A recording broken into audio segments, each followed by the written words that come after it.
मेरे चैनल को सब्सक्राइब करें और बेल आइकॉन का बटन दबाएं ताकि आपको लेटेस्ट वीडियोस रिसीव हो जाएं।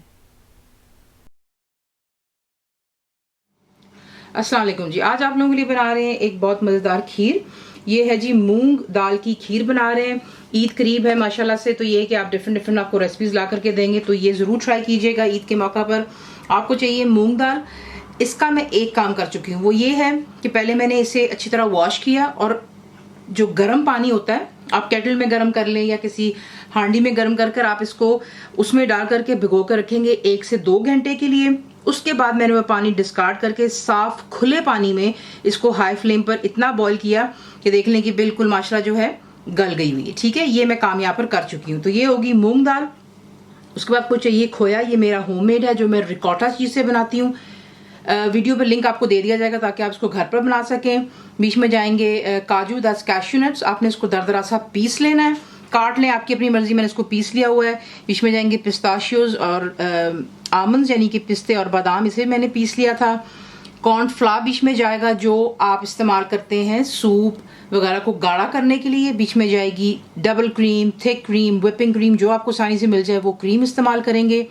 चीनी यानी कि शुगर होगी, इलायची powder that's green cardamom powder, पानी का इस्तेमाल है, और बीच में जाएगा दूध। फुल फैट मिल्क इस्तेमाल कीजिएगा जो आपको कार्टन और बॉटल्स में मिल जाता है। तो ये तमाम चीज़ें हो गई। खीर बनाने के लिए आपको दिखाते हैं इसको बनाना किस तरह।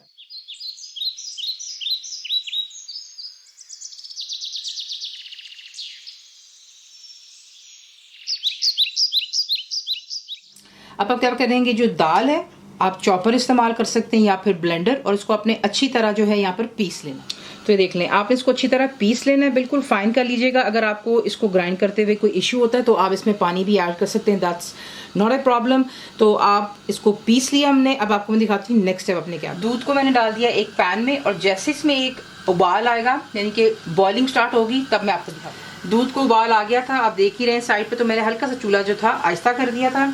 अब आप क्या करेंगे, इसमें ग्राइंड की हुई जो आपको दाल दिखाई है वो आप तमाम पहले ऐड कर। दाल को डाल लेने के बाद इसमें आप इसको अच्छी तरह जो है बीच में मिक्स कर लेंगे, और फिर मिक्स कर लेने के बाद आप चूल्हे को जो है बिल्कुल हल्की आंच पर रख करके इतना पकाएंगे कि जो दूध बीच में आप देख रहे हैं ये खुश्क हो जाना चाहिए और दाल और दूध अच्छे से जो है पक जाना चाहिए।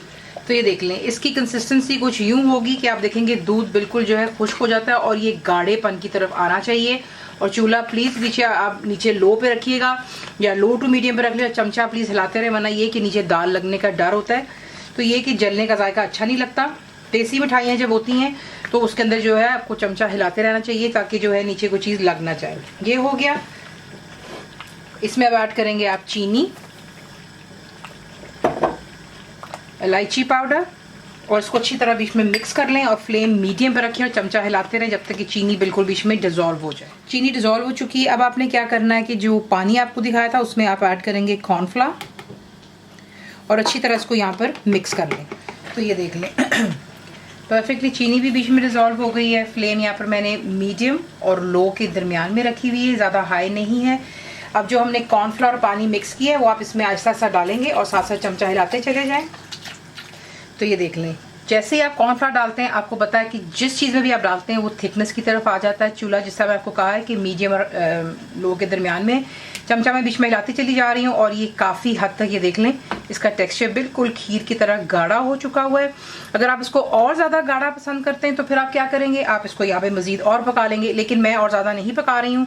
अब मैं यहाँ पे करूँगी चूल्हे को बंद और बीच में फिर आपको दिखाते हैं आपने इसमें नेक्स्ट चीज़ें कितनी और कब डाल। नीचे मैंने चूल्हा बंद कर दिया है। अब आप क्या करेंगे, इसमें आप ऐड करेंगे जो कि आपको मैंने खोया दिखाया था, ये मेरा होममेड है, तो ये बीच में ऐड कर लीजिएगा और किसी भी हैंड विस्क के साथ में इसे हम इसके अंदर में मिक्स कर लेते हैं। तो अच्छी तरह इसको बीच में मिक्स कर लेते हैं। अच्छी तरह मिक्स हो गया। अब आप बीच में डालेंगे इसमें काजू। ईद के लिए बहुत मज़ेदार है, यकीन जाने आप ज़रूर ट्राई कीजिएगा। और बीच में चली गई क्रीम। चूल्हा नीचे बंद है, जैसे मैंने आपसे पहले बता दिया हुआ आपको मैंने।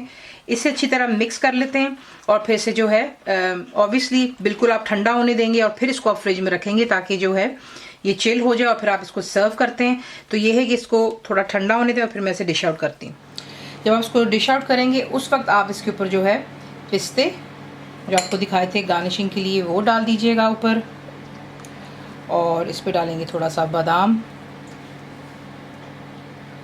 इस पर लगाएंगे चांदी का वर्क और इसे डिश आउट कर लेते हैं। इसे फ्रिज में रख करके आप इसको चिल्ड सर्व कर सकते हैं और ये यकीन जाने इतना मज़ेदार बनता है कि कोई आपको बता ही नहीं सकेगा कि ये आपने दाल का बनाया है किस चीज़ का। तो देखें, अगर आपको कोई भी मेरी वीडियोस पसंद आती है प्लीज़ कोशिश कीजिएगा कि आप लोग उसको शेयर और लाइक करना प्लीज़ मत भूलिएगा। कंप्लीट रिटन रेसिपी के लिए आप जाएंगे मेरी वेबसाइट पे विच इज़ cookWithFaiza.net पर। ज़रूर बनाइए। आपको कैसा लगा दुआ में याद रखें and thank you for watching the video.